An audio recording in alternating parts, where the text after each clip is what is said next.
Start. The scam is basically a deliberate and criminal misuse of public funds through various types of securities transactions with the aim of illegally siphoning of funds of banks and PSUs to select brokers for speculative returns.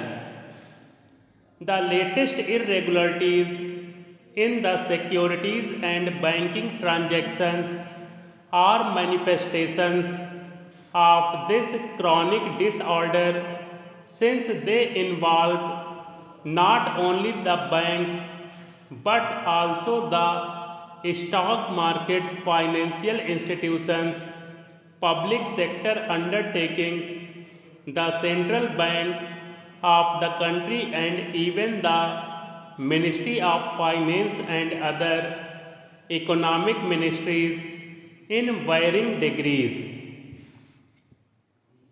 The most unfortunate aspect has been the emergence of a culture of non accountability which permeated all sections of the government and banking systems over the years. The state of the country's system of governance, the persistence of non adherence to rules, regulations, and guidelines, the alarming decay over time in the banking systems has been fully exposed.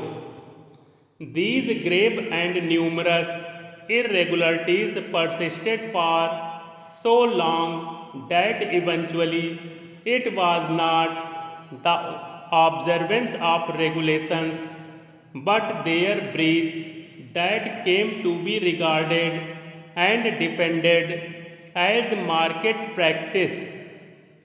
Through all these years, the ability of the concerned authorities to effectively address themselves to the problems has been tested and found wanting.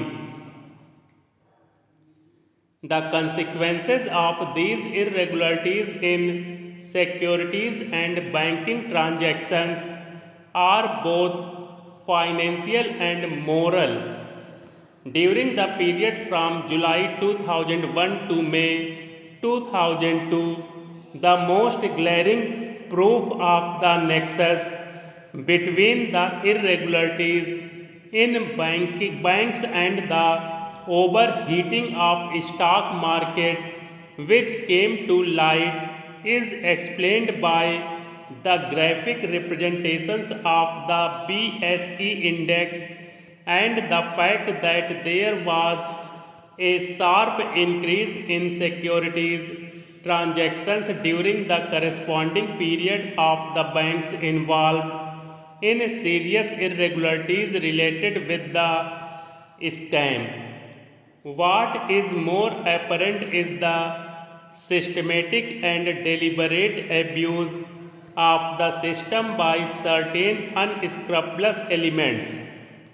It is abundantly clear that the scam was the result of failure to check irregularities in the banking system and also liberalization without adequate safeguards. There is also some evidence of collusion of big industrial houses playing an important role. It is because of these elements that the economy of the country had to suffer, and while some gained thousands of crores of investors lost their savings. The criminality of the perpetrators of the scam becomes all the more despicable as it was during this period that the country was passing through most trying times economically and financially.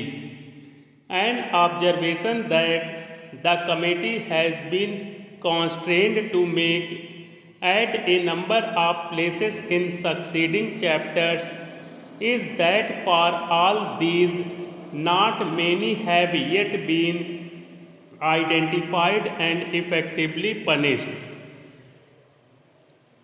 The second aspect about which the committee expresses its grave concern is the supervisory role and responsibility. That supervision failed from top to bottom is both self evident and is detailed in the report. Amongst all the witnesses that appeared before the committee seldom came across an instance where responsibility for wrong was fortnightly accepted staff.